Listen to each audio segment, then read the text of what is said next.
Então, estejam em mente o seguinte título: a humanidade precisa olhar para o Cristo traspassado, ou o Cristo que foi perfurado, o Cristo que foi cortado com uma lança. A humanidade precisa olhar para o Cristo traspassado. E porque era o dia da preparação da Páscoa, véspera de um sábado especialmente sagrado, os judeus não admitiam que os corpos ficassem na cruz durante o sábado. Pediram então a Pilatos que mandasse quebrar as pernas dos crucificados e retirar seus corpos.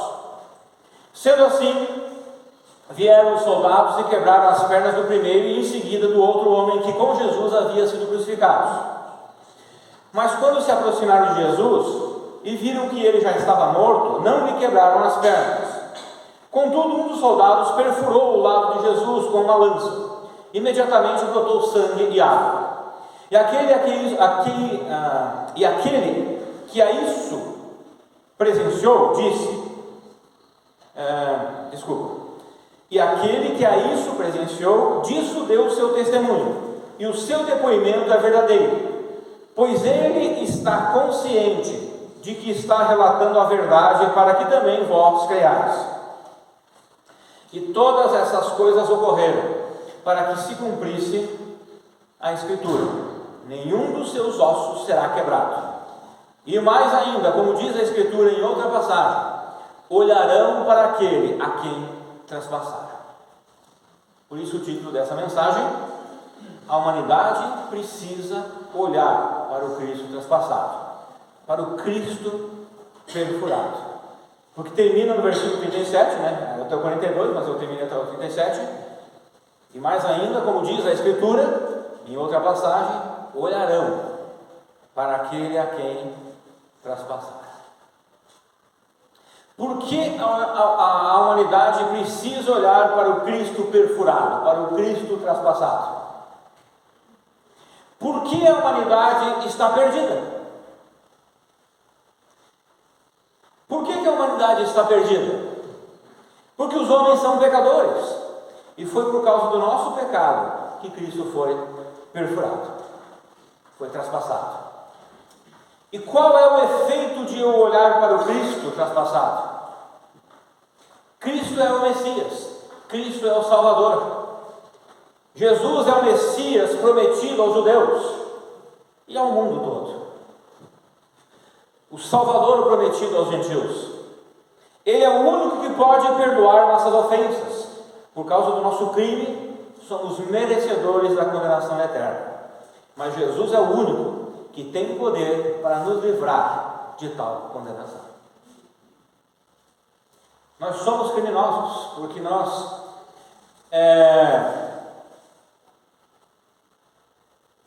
quebramos a lei de Deus. E nosso crime merece ser condenado, nós merecemos ser condenados, nós merecemos ser castigados, pagar pelo nosso crime, mas nós não podíamos, porque o nosso crime, ele foi cometido contra um Deus eterno. Então o meu crime, ele é eterno. Então você deveria passar eternamente pagando ele no lago de fogo.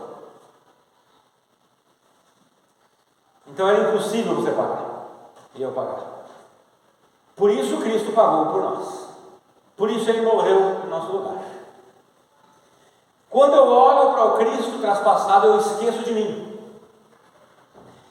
Eu deixo de ser egoísta. Eu paro de culpar os outros pelas minhas mazelas. Agora, quando é o inverso, é porque eu não olho mais para a cruz. Eu olho para a minha carne, eu olho para as pessoas ao meu redor, eu olho para o meu orgulho, a minha vontade de vingança, a minha vontade de maltratar os outros. Mas para o Cristo traspassado é que eu não olho. Olho às vezes até para aquela árvore proibida lá no jardim. Eu olho para Satanás, porque Eva, quando ouviu Satanás, ela precisou olhar para a serpente, Então eu não olho para a cruz, eu olho para o Satanás, para o diabo. Mas eu preciso olhar para a cruz, eu preciso olhar para o Cristo perfurado, o Cristo traspassado. Mas este olhar para o Cristo traspassado não é qualquer olhar, não é só olhar e pronto, deve ser feito com arrependimento. Cada homem que deseje ser perdoado e livre da condenação para ganhar a absolvição, deverá se arrepender por ser um pecador e reconhecer que foi por sua causa que Jesus foi condenado naquela cruz. Então não é olhar de qualquer jeito, não é simplesmente olhar para a cruz, é olhar arrependido, aí terá efeito. Quando eu olho para o Cristo perfurado, arrependido pelos meus pecados, por eu ser um ser humano criminoso, por eu ser alguém desprezível, e eu olhar para Ele arrependido, as minhas atitudes serão santas, as minhas atitudes serão santificadas, eu me submeterei a esse Deus, porque eu tenho um coração arrependido. Sua morte foi vicária, ou seja, foi substitutiva. Cristo me substituiu naquela cruz, naquela condenação de pagar. Mas sua morte vicária é válida somente para aqueles que se arrependem e colocam sua fé no Cristo perfurado. Eu creio que Cristo morreu por toda a humanidade, por todos os seres humanos. Mas a efetividade de sua morte, sua morte vicária, vai ser válida somente na vida do arrependido, daquele que se arrepende. Toda a humanidade deve morrer e deve permanecer morta, ou seja, longe de Deus. Quando falamos de morte, nós imaginamos só parar de respirar nesse mundo e ser sepultado. Mas não, quando a Bíblia fala de morte, não é só isso. Essa morte que eu acabei de falar é um dos efeitos do pecado. A morte não faz parte da criação de Deus. Nós ficamos apavorados perante a morte. O crente, ele tem segurança. Alguns que andam longe do Senhor não têm essa segurança, mas aqueles que estão andando com o Senhor têm essa segurança. Mas a morte é algo anormal ao ser humano. A morte não é algo normal. Todos passarão pela morte, mas não é normal. Só que quando a Bíblia fala de morte, nesse sentido assim, com respeito a relacionamento com Deus, ela não quer dizer só esta morte, de parar de respirar, o coração parar de bater, mas se refere a ficar longe de Deus. Ficar longe de Deus é morto. Uma pessoa longe de Deus está morta. Agora, um crente, existem crentes que estão longe de Deus, tá? Isso é fato. São salvos, mas estão longe de Deus. Eles não estão mortos porque são salvos. Não estão mortos porque Cristo já lavou o seu pecado, já justificou. Mas de certa forma, espiritualmente, com relação ao Espírito Santo, essa pessoa está morta, porque ela age na carne. Os seus pensamentos são carnais, os seus projetos são carnais, as suas palavras são carnais.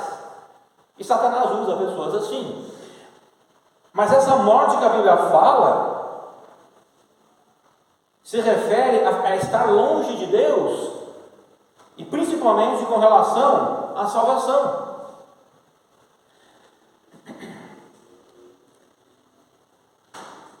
Ou seja, a humanidade deve morrer e permanecer morta, longe de Deus, eternamente, por ser uma humanidade pecadora, uma humanidade criminosa.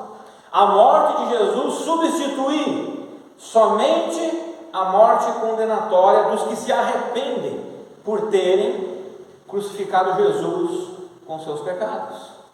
A morte substitutiva não vale para aqueles que não reconhecem isso. Então eu preciso reconhecer: eu crucifiquei Cristo, não Deus. Ele era Deus, mas não Deus.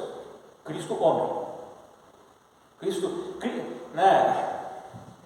Nietzsche, alguém, vamos colocar entre aspas, muito inteligente, não conseguiu, falou a grande frase, né? De crucificar a Deus, matar Deus. E muitos outros que não têm tanta inteligência, daí acabam seguindo os que têm inteligência, né? Falam a mesma coisa. Mas ele, com toda a sua inteligência, limitada, é claro, né? Porque o homem ele não tem, ele é lógico, a sua lógica é limitada, ele não é supralógico, Deus é supralógico, a palavra de Deus é supralógica, passa das limitações do ser humano, né? Por isso Deus precisou revelar a sua palavra para que nós entendêssemos, porque pela nossa lógica nós não entenderíamos, porque temos limitações. Mas Nietzsche, ele não entendeu, ele não conseguiu decifrar esse segredo, né? É impossível crucificar Deus. O que foi crucificado lá foi Cristo homem. Isso prova a humanidade de Cristo. Mas Cristo Deus Deus é impossível fazer algo contra ele. Então a morte de Jesus Cristo, ela substituiu a nós. Mas somente a morte condenatória dos que se arrependem por terem crucificado Jesus com seus pecados. Então não há como receber o perdão com práticas paliativas. Sabe o que é? Já ouvi falar de remédio paliativo, acho que é isso, não lembro, acho que é remédio paliativo. Então, o que é o remédio paliativo? Explicando assim, grosso modo. A pessoa pensa que tem uma doença física e não tem uma doença física, é uma doença psicossomática ou uma doença psicológica somente. Mas ela pensa, é uma crença falsa fixa. Tá? Eu estou entrando um pouquinho naquele assunto, né, que a irmã Sueli citou esses dias, né? Não vou ir à frente agora com isso, tá? Então, assim, a humanidade, ela cria crenças falsas fixas. Então, o que ela pensa? Ela pensa que tem um problema físico, mas ela não tem um problema físico.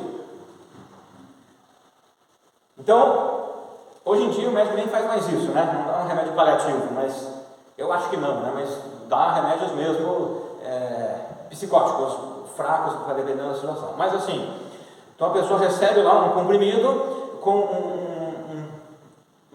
alguma mistura lá dentro, que não vai fazer efeito nenhum, tipo, sei lá, um sal de frutas aí, alguma coisa assim. Estou chutando. E ela toma aquilo e ela, beleza, estou melhor. Acho que é placebo. Placebo, não é paliativo, mas é paliativo também, né? Mas é placebo, isso, remédio placebo. Ok, obrigado, meu Deus. Que não deixa de ser um paliativo, né? Uma solução paliativa. Por quê? Porque não se está tratando do problema real. Então sempre vai voltar com alguma coisa, o placebo. Então, tá, agora corrigindo, o placebo é uma solução paliativa. Ok. E há pessoas que querem receber o perdão com práticas paliativas, com placebo. Como ser um bom religioso. Ser um bom religioso não dá perdão para ninguém. Fazer boas obras não dá perdão para ninguém. Eu não estou falando contra boas obras, nem contra ser um bom religioso. Seja um bom religioso, faça boas obras, isso tudo é bíblico e tem o lugar certo. Eu estou falando de salvação, eu estou falando de receber perdão, de ser livrado da condenação eterna do inferno. Dar esmolas, dar ofertas e seus dízimos, etc. Fazer isso é como aquela pessoa que faz mal a alguém e depois fica com a mente pesada, se sentindo mal, então ela vai fazendo bem para outras pessoas, entregando esmola, indo à igreja, etc. Como se aquilo aliviasse a sua ofensa. E ela faz tais coisas para tentar aliviar a sua culpa. Já não fez isso? Eu já fiz isso, né? Eu maltratei pessoa A, mas eu não vou lá me humilhar para ela, lá pedir perdão, não. Eu maltratei ela porque ela fez tal coisa. A gente sempre é assim contra os outros, né? Não, é porque o outro ele fez assim, ele fez assado. Mas se a gente ficar se culpando por causa do pecado, nós ficaremos a eternidade inteira se culpando um ao outro no inferno, né? Por causa do pecado. Porque nós somos pecadores eternos. Agora, então eu ofendi a pessoa A e eu fiquei com a mente pesada, né? Com a mente culpada, e eu começo a então agora eu vou para a igreja, agora eu dou minhas ofertas, então eu ajudo com esmola, eu faço essas coisas para tentar aliviar. Mas nunca alivia, por quê? Porque eu não resolvi o meu problema com a pessoa que eu ofendi. Então nunca vai se resolver. É paliativo. Cada vez que eu enxergar com aquela pessoa, eu vou ficar constrangido, com raiva, com ódio, com não sei o quê, porque eu não resolvi o problema com aquela pessoa.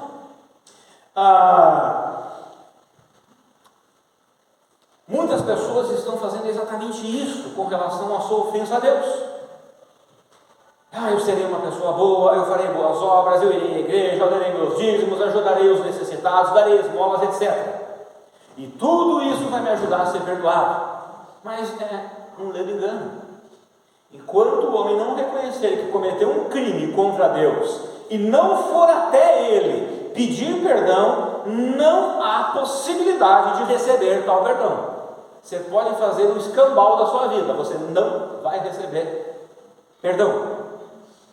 Ninguém vai receber perdão se não for a Deus arrependido e pedir perdão para ele. Então eu vou ser bem sincero. Eu creio que aqui ninguém está fazendo isso, mas se alguém está, se você está sendo uma boa pessoa, um bom religioso, para tentar ganhar a aprovação de Deus, sem ir a Deus arrependido, você está perdendo tempo. Está perdendo tempo, né? Vai ganhar nada. Deus não vai lhe dar. Precisa ir a Ele. Se o mundo está nessa situação, e é fato de que está nessa situação, como igreja nós precisamos fazer alguma coisa. Nós precisamos fazer missões. Precisamos investir no sustento de missionários no campo, na formação de novos obreiros chamados por Deus. E aqui eu abro um parênteses. Minha filosofia é que a igreja local, eu sei que tem outros irmãos aqui que pensam assim também, eu gosto desse, minha filosofia particular, pessoal, é a igreja local que precisa formar novos obreiros para o campo. Eu não vejo que são seminários, e eles dão somente as ferramentas teológicas, algo que a igreja pode também fazer, mas a igreja local precisa formar na prática os obreiros para o campo. E até essas questões mesmo, né, de ensino, né, nós vimos o pastor Mateus ali, né, lá em Pomerode, né. Hoje em dia nós temos a questão virtual que pode ser feita também de forma ótima, né, mas a igreja precisa ter essa responsabilidade de formar os seus obreiros na prática. Alguns irmãos, que nem o irmão Luiz e outros irmãos que estavam estudando, eu sempre procurei dentro do possível, né, porque às vezes os estudos tomavam muito tempo, então dentro do possível ajudar para que na prática pudessem ter na prática, na igreja local, a experiência, né? E por vários motivos de tempo não conseguimos fazer tudo, né? Mas eu penso que a igreja local, eu fui criado dessa forma, né? Os missionários que eu trabalhava lá em Caxias, Zacarias, as cidades lá, eles me levavam para todo canto. Eles me levavam nos aconselhamentos, nas reuniões, em tudo eu estava com eles, me ajudavam nas pregações, eu estava com eles, então eu via como que os pastores lidavam com as situações, porque eu estava com eles, andando com eles, eu vivia com eles. Eu lembro de um pastor, era da convenção, lá em Vacaria, um ótimo pastor Cláudio, ex-fuzileiro naval no Rio de Janeiro, muito bravo, agora já não é mais, e eu vivia na cola dele. E aos domingos ele almoçava e passava na minha casa, me pegava, eu levava o violão junto e nós ia fazer várias visitas, domingo à tarde. E quem queria visitar? Todos aqueles que não foram no culto de manhã. Ele ia visitar. Na verdade, é responsabilidade do membro vir à igreja, não da igreja ir atrás do membro, né? Porque os membros assinam um pacto e tem o estatuto, né? É um dever dos membros, né, participar dos cultos, não ao contrário, né? Não é o contrário, né? Não é como diz, os postes agora estão fazendo xixi nos cachorros, né? Parece que é isso que está invertendo nesse mundo. Não, deve ser o contrário. Então, assim, eu tenho coisas que eu faço no meu ministério que eu lembro de quando eu andava com certos missionários, com certos pastores. Eu lembro como eles faziam. Depois, aqui mesmo em Curitiba, fiquei todo esse tempo aqui com o pastor Eduardo. Eu lembro de vários pastores. Eu penso que a igreja local tem perdido um pouco desse trabalho, porque dá trabalho, não é fácil. Dá trabalho com o pastor também, não é fácil, né? O pastor tem uma penca de gente ali ao redor dele, com ele aprendendo. Mas é responsabilidade, é assim que funcionava no Velho Testamento, no Novo Testamento, e a igreja precisa incentivar isso.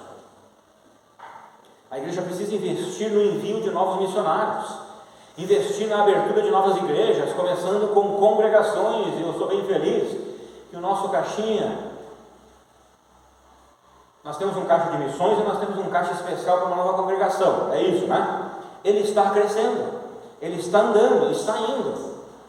Então, assim, eu estou orando e creio que os irmãos estão orando para Deus nos direcionar para uma nova congregação, né? Confesso até que tempos atrás alguém me abordou dizendo: pastor, a igreja de vocês não queriam assumir a nossa igreja como congregação, né? Mas vou parar por aqui a conversa.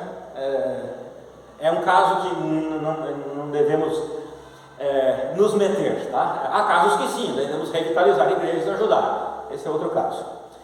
Mas fico feliz com o que o Senhor está fazendo em nosso meio, e vai fazer mais. Como o irmão já pregou hoje de manhã, temos aí para domingo que vem a escolha de 2 novos missionários. Eu creio a diretoria já me passou uns nomes, eu coloquei os nomes lá no grupo, né? E os irmãos devem estar escolhendo por aqueles nomes, para nós escolhermos 2 novos missionários. Não estamos enviando eles, mas estamos ajudando no sustento. Tranquilo, ótimo. Então eu penso que a igreja de hoje deve investir em missões e em tudo que Deus nos dá a oportunidade. Então nós devemos continuar fazendo missões da forma tradicional, com certeza absoluta, não devemos deixar de fazer isso, né? O nosso quadro Promessa de Fé, aquele sistema lá, ele é bem antigo, não é antigo? E é ótimo, e funciona. Devemos continuar a aumentar. Devemos sustentar os missionários e incentivar a ler as cartas, mas nós podemos acrescentar coisas. Nós não podemos esquecer que existe hoje uma geração nova nesse mundo. E essa geração nova, ela não vive como eu vivia tempo atrás. E nós precisamos alcançar essa geração nova, porque outros grupos e outras filosofias estão alcançando essas gerações novas. E se nós ficarmos somente com as coisas antigas e não aproveitarmos as oportunidades das coisas novas que Deus tem nos dado, nós não teremos igreja para a geração futura. Porque nós não podemos ser egoístas e pensar só na nossa geração antiga. Do que eu estou falando? Nós precisamos investir em missões também através da tecnologia. Investindo em ferramentas para a produção de conteúdo virtual, gravação de cultos, gravação de mensagens, estudos. Eu tenho feito isso da forma que eu consigo, né? Nós precisamos também investir nisso. A geração nova, e agora que eu estou falando disso, eu estou vendo a geração nova balançar a cabeça. Sim, é assim mesmo. E é assim mesmo que funciona com eles. Pastor Luiz Miguel, como que ele está alcançando essa geração nova? Me fala aí, os irmãos. Ele tem feito uma propaganda grande no Instagram, no Facebook e no YouTube. E ótimo o que ele está fazendo. O que ele tem feito? Os jogos de videogame, games. Ele tem, através dos games, alcançado essa geração. Então não adianta a gente ficar... eu posso ficar lá no meu quarto reclamando. Essa geração que só quer saber de game, não quer saber de uma enxada, né? Não quer saber de uma roça. Não adianta eu ficar fazendo isso. Eu vou afastar eles de mim. Esta é a geração da tecnologia. Esta é a geração digital. Eu preciso alcançar eles. É onde eles estão. Sem pecar. Não preciso pecar para alcançar eles. Eu quero contar um testemunho de uma igreja lá no Nordeste. Durante a pandemia, essa igreja transmitiu seus cultos online. E muitas pessoas se tornaram membros daquela igreja, mesmo virtuais. Durante toda a pandemia, nós estávamos fazendo aqui também algo parecido, né? Mas era uma igreja que ia fechar, essa igreja. Ela ia fechar. Ela chegou a ter 12 membros, tinha um diácono lá, e 11 membros reuniram, já vamos fechar. E o diácono disse, não, vamos deixar aberta essa igreja aqui, uma hora vai... Nem que preciso tirar do meu bolso para ajudar a pagar a conta de água, luz aí, mas vamos continuar. E a igreja recebeu um pastor e logo veio a pandemia, e daí esse pastor que não queria, mas se obrigou. Acho que é igual a todos os pastores batistas fundamentalistas, a gente não queria ir para o mundo digital, né? Eu também não, mas se obrigamos. Irmãos, lembram que Deus falou em Atos capítulo 1 para a igreja de Israel ir pregar o evangelho a todo mundo? Os irmãos lembram disso? Atos 1:8, receberia o poder, né? E falou para os apóstolos. E o que a igreja em Jerusalém fez? A igreja cresceu muito, não cresceu? Nossa, a igreja se expandiu assim, e Deus foi enviando judeus e mais judeus para dentro daquela igreja. A igreja de Jerusalém lá, não lembro quantos foram convertidos em duas pauladas só lá, né? 1.000 e pouco, não lembro quantos. Alguém lembra? 3.000?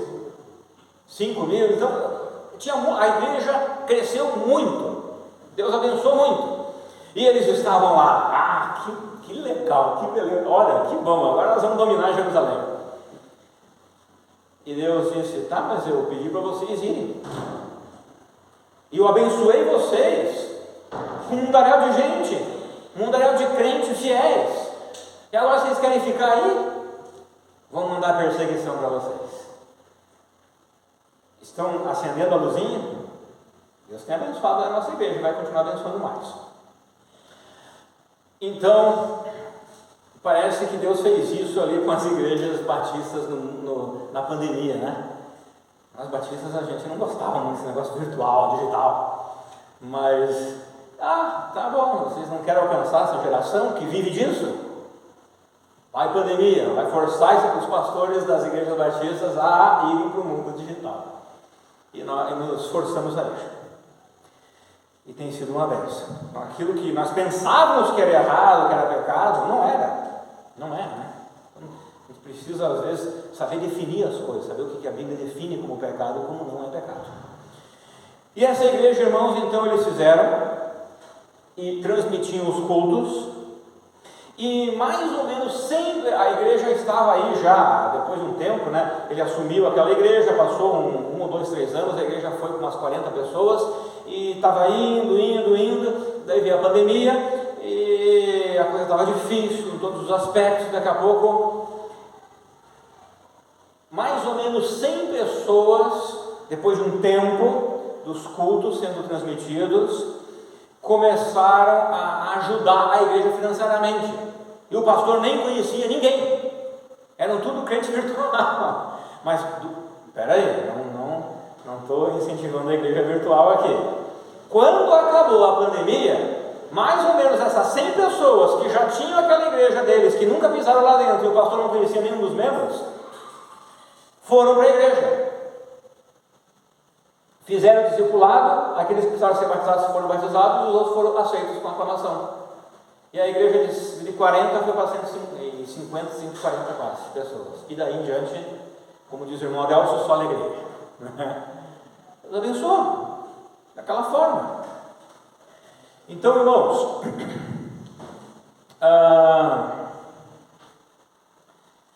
eu quero abrir outro parênteses aqui dentro daquele primeiro parênteses. O fervor de se sentir parte de uma igreja e o fervor de ter uma igreja como sua igreja leva os crentes a amarem sua igreja a ponto de contribuir com ela, sem pisar ainda nela, sem ir, sem conhecer o pastor e os outros irmãos. Então, isso é maravilhoso, é o fervor. Os irmãos lembram daqueles 2 discípulos a caminho de Emaús? Quando Cristo se revelou para eles quem ele era e sumiu, o que eles disseram? Nosso coração fervia quando ele falava. Eu faço uma pergunta para você: o seu coração ferve quando você fala de Cristo? O coração seu ferve quando você fala da sua igreja local?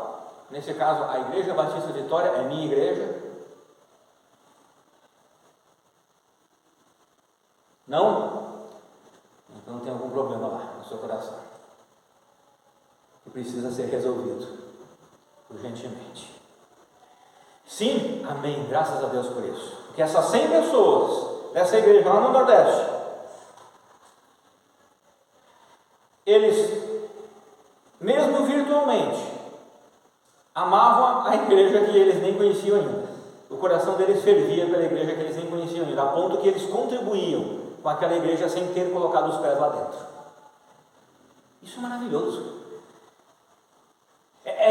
É isso o que cada um de nós precisa ter na nossa igreja local. Crentes assim, fiéis, que amem a sua igreja, que amem a obra de Cristo, que o coração deles venha ferver por Cristo e pela sua igreja local. Por quê? Porque não dá para separar um do outro. Eu já vi dizer, não, eu amo a Cristo, mas aquela igreja não sei o que, não sei o que. Não, você não ama a Cristo, não. Amo sim. Mentiroso. Sabe por quê? Porque a igreja é o corpo de Cristo. A igreja é o corpo de Cristo. Como que eu posso dizer que amo a Cristo se eu não amo a igreja que é o corpo dele? É uma incoerência aquelas tamanhas grandes, é uma crença falsa e fixa. Logo que os cultos puderam voltar então a serem presenciais, a igreja foi agraciada, com um acréscimo de mais ou menos 100 membros. Esse é um testemunho real e recente de que o Senhor está agindo em nosso meio. Basta amarmos a nossa igreja local e darmos importância para ela. Esse testemunho mostra que é importante investir em missões. O mundo precisa saber que precisa se arrepender por ter cometido um crime contra o Criador do Universo e que há condenação para esse crime, para aqueles que não se arrependem. Mas para aqueles que se arrependem, haverá justificação e perdão da parte ofendida, porque o crime foi justificado pelo preço que o próprio ofendido pagou, o sangue de Cristo. Muito bem, eu iniciei essa mensagem de trás para frente, e foi de propósito. Iniciei com a aplicação, e agora eu quero dar algumas explicações sobre o texto. Os judeus queriam cumprir suas leis, e nenhum morto deveria ficar exposto depois das 18 horas, que seria o sábado da Páscoa. Isso seria contaminar a terra. Então os judeus pedem a Pilatos que ordenasse que as pernas dos crucificados fossem quebradas para que eles morressem logo. Isso aconteceria por sufocamento, porque perderiam a base, e a força para se levantarem da cruz e continuarem puxando o ar. Eles ficavam presos lá na cruz, pregados lá, Então eles cansavam e baixavam aqui.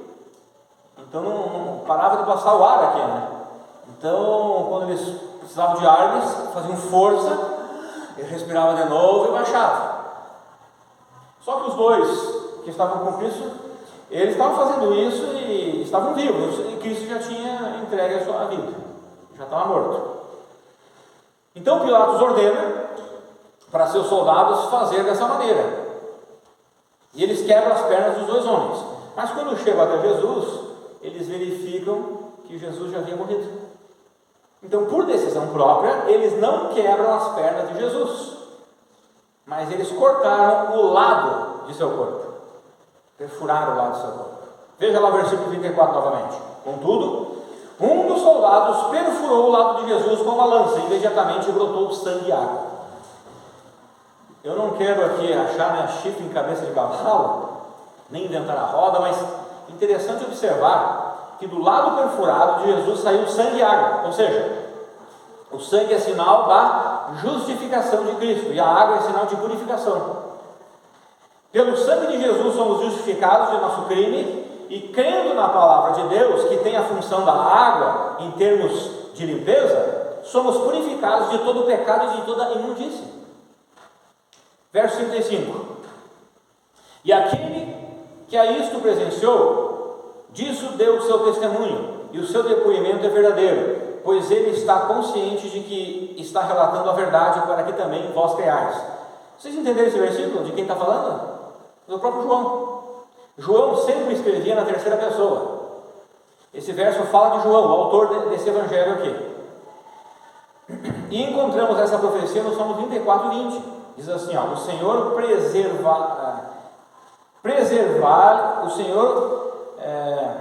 preserva-lhe todo o ser, nem um osso sequer é quebrado.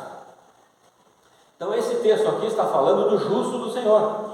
Cristo é considerado o justo que foi trocado pelos injustos, conforme 1 Pedro 3,18. Então, mais uma vez, nós temos o cumprimento da palavra de Deus, nos mostrando que o que Deus promete, Ele cumpre.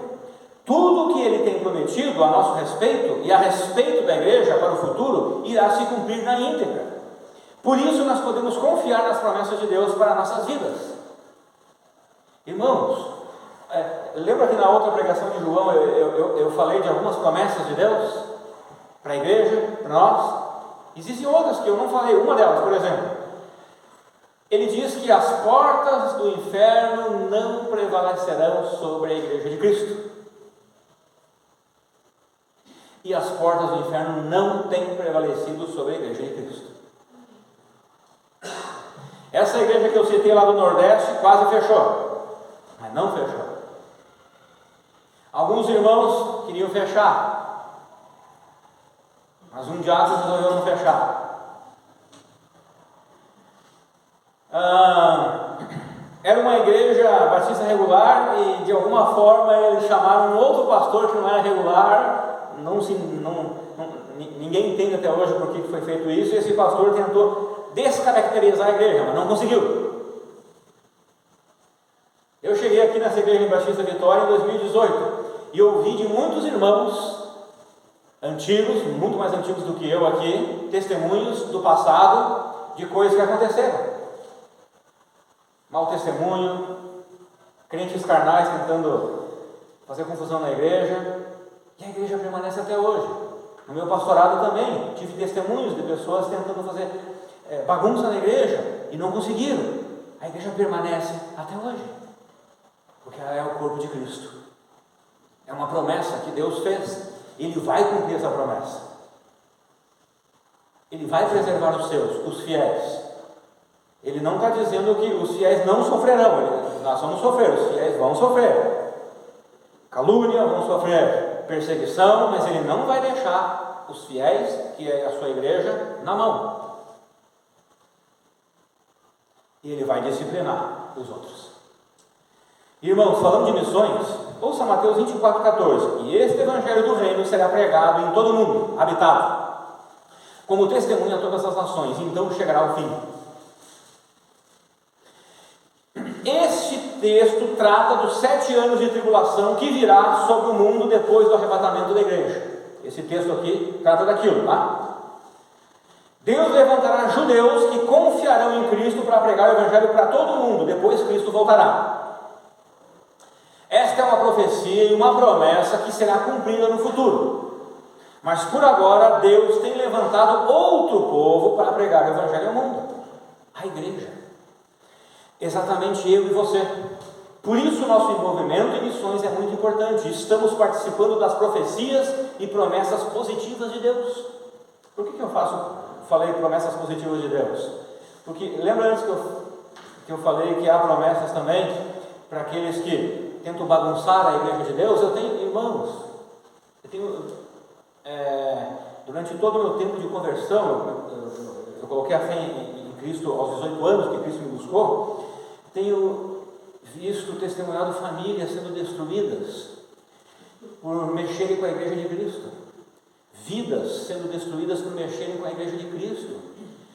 Aquele jovem em 1 Coríntios, que estava tendo relações com a sua madrasta na igreja, Paulo disse para a igreja: vocês precisam desligar ele, excluir ele, para que o corpo dele seja destruído.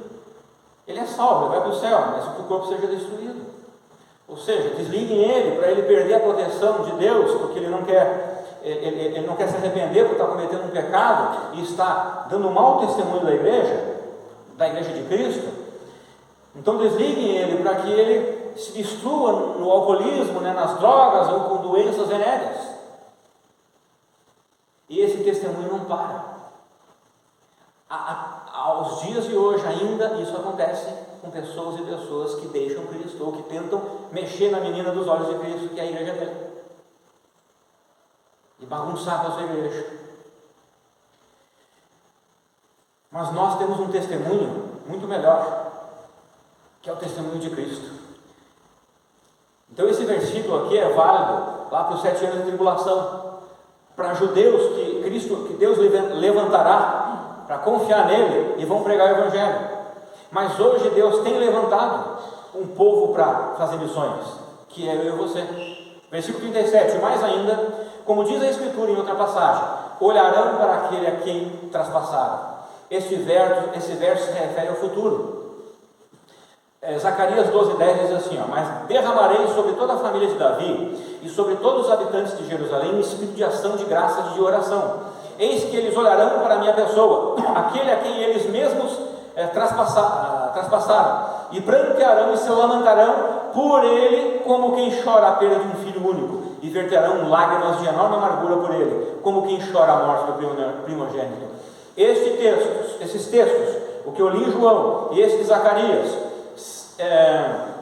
também se refere ao tempo de tribulação, principalmente ao final dos 7 anos, onde muitos judeus olharão para o Messias na sua segunda vinda e perceberão que traspassaram o seu Messias prometido e enviado por Deus.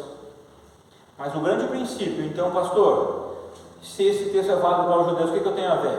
Um princípio aqui, é que todos os seres humanos olharão para aquele a quem traspassaram. Alguns com vergonha por não terem se arrependido, outros, porém, com alegria por terem recebido o perdão, por terem cometido tamanho crime. E eu sou um desses.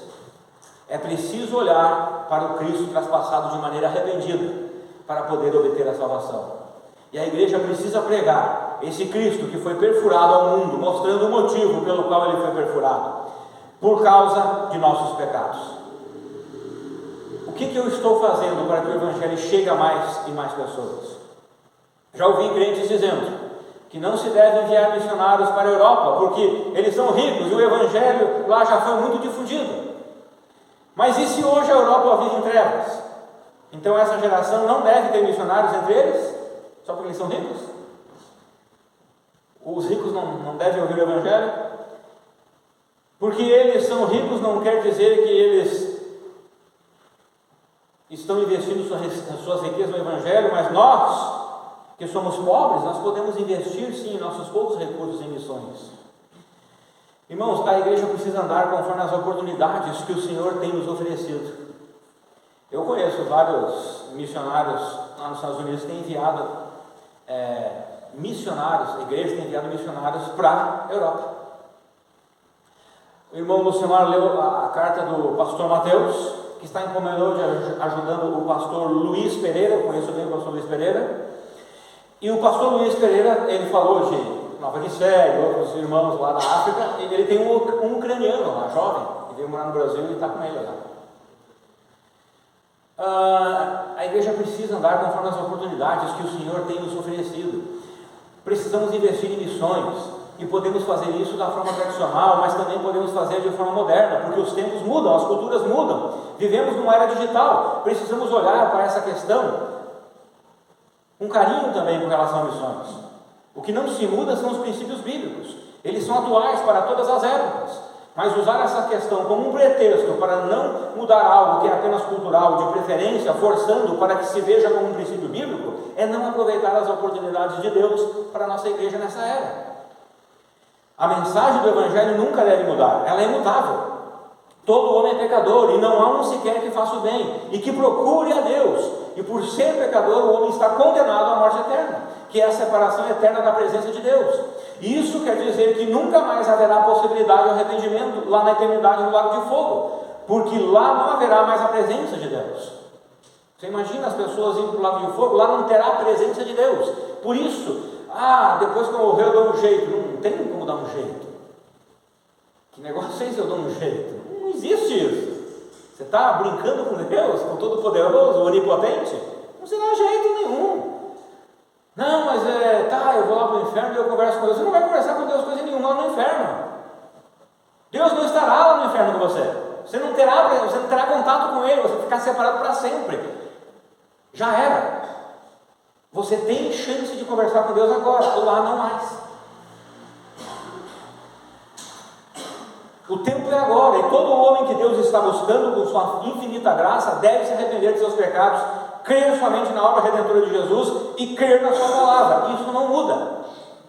Agora você já deve ter ouvido pessoas falar o seguinte: mas eu sou do tempo o quê? Reticências. No meu tempo as coisas eram assim, reticências. No meu tempo eu fazia dessa forma, reticências. Eu sou um desses, tá? Já estou fazendo 50 anos. Mas eu preciso quebrar meu coração, eu precisei quebrar meu coração e pensar na geração de hoje que não é do meu tempo. Nunca devemos desprezar as bases de nada, de nada. Nunca devemos desprezar o que foi construído no passado para chegarmos aonde chegamos hoje. Mas pensar daquela forma que eu acabei de falar é muito egoísta, porque quem pensa assim está pensando somente em si. Não está pensando nos jovens e adolescentes desta época. Não está pensando em alcançar os perdidos desta geração. Quero terminar com a última parte do texto aqui. Algum tempo mais tarde, José de Arimateia, versículo 38, que era um discípulo de Jesus, ainda que secretamente, por causa do medo que tinha dos judeus, rogou a Pilatos que lhe permitisse tirar o corpo de Jesus. Então esse homem José de Arimateia, esse medo que ele tinha não era vergonha, era medo de ser morto, né? Ele colocou a fé em Cristo. E Pilatos concedeu a ele permissão. Então José de Arimateia veio e retirou o corpo de Jesus. Versículo 39. Nicodemos, aquele que havia dialogado com Jesus durante a noite, veio também trazendo cerca de 100 libras de uma mistura de mirra e aloés. Você lembra de Nicodemos? João capítulo 3. O que Jesus disse para ele? Você precisa nascer de novo. O que ele disse? Eu tenho que entrar no ventre da minha mãe desse tamanho. E Jesus, não é isso, meu filho. Não é assim, é espiritualmente. Vocês viram aqui Nicodemos? Um salvo, um irmão em Cristo. Ele entendeu a mensagem depois. Ele, sei lá, o que aconteceu na cabeça dele para falar aquilo, mas ele também, ele era rico aqui, ele estava levando especiarias. Aquele Nicodemos, vocês viram a conversa de Jesus com Nicodemos? Olha o evangelismo de Jesus com Nicodemos. Às vezes é bem diferente do nosso, né? A gente já quer mandar a pessoa para o inferno uma vez, né? Ele diz, não, você tem que nascer de novo. O que é isso? Eu tenho que nascer, tem que entrar na minha mãe? Não, você tem que nascer da água. E ele fala lá. E agora aquele Nicodemos foi convertido. Versículo 40. Assim, pegaram o corpo de Jesus e o envolveram em faixas de linho, juntando as especiarias, conforme a tradição judaica de sepultamento. No lugar onde Jesus fora crucificado havia um jardim, e no jardim um sepulcro novo, onde ninguém jamais havia sido colocado, e assim sepultaram Jesus ali, por ser o dia da preparação dos judeus, e considerando que o sepulcro ficava próximo. Então quero terminar observando que José de Arimateia e Nicodemos foram alcançados pelo Evangelho. José de Arimateia era um homem importante entre os judeus, era um homem de muitas posses, e era membro do Sinédrio. O Sinédrio era o nosso STF, tá? Tribunal Supremo dos Judeus. E de alguma forma ele colocou a fé em Jesus. Nicodemos também era membro do Sinédrio e do partido dos fariseus. Teve um encontro com Jesus e também colocou sua fé nele como o Messias enviado por Deus. O Cristo traspassado gerou frutos. Neste texto, nós temos dois homens de alta posição na sociedade judaica e de posses. Eles olharam para o Cristo traspassado e se renderam aos seus pés. Nicodemos ouviu do Evangelho em João, capítulo 3. Esses dois homens agora eram servos do Deus Altíssimo. eles estavam produzindo frutos dignos para Deus. Irmãos, o nosso trabalho não é em vão. Não devemos trabalhar pelas nossas próprias forças, mas aproveitar as oportunidades que o Senhor tem nos direcionado. Não adianta fazermos 1000 planos, desejarmos fazermos chover, se o Senhor não estiver conosco. E nós não devemos fazer missões só para a gente ser uma igreja com status perante os outros. A gente não tem que mostrar nada para ninguém, a gente não tem que provar nada para ninguém. A Igreja Batista Vitória tem que provar para Cristo que nós somos fiéis a Ele. A Igreja Batista Vitória não tem que provar nada para outras igrejas. A Igreja Batista Vitória precisa provar para Cristo que nós somos fiéis em cumprirmos com a sua ordenança de pregar o Evangelho a todo mundo. Nós não devemos procurar status, e sim obediência à palavra de Deus. É isso que é missões. Então, não adianta fazermos 1000 planos. Não adianta querer fazer chover, se o Senhor não estiver conosco. Precisamos arrumar a casa, orar a Deus e olhar para a direção que o Senhor está nos mostrando com respeito a missões e arregaçar as mangas. Fazer os sacrifícios necessários para participarmos da proclamação do Evangelho nesse mundo tenebroso. Precisamos preparar uma nova geração que crê em Deus, uma nova geração que ficará até o arrebatamento. O que eu estou querendo dizer com isso? É que o arrebatamento vai vir antes, né? E os jovens vão ficar aí. Não, claro que não, todo mundo vai ir, né? Todo crente vai ir, desde a criança até o mais idoso, irá no arrebatamento. Mas nós precisamos preparar uma geração para que fique com uma igreja fiel. As igrejas estão se desencaminhando, a coisa está ficando feia, cada vez mais apertada para o nosso lado. Nós precisamos ser aqueles que vamos levar a tocha adiante. Então precisamos preparar uma nova geração que crê em Deus.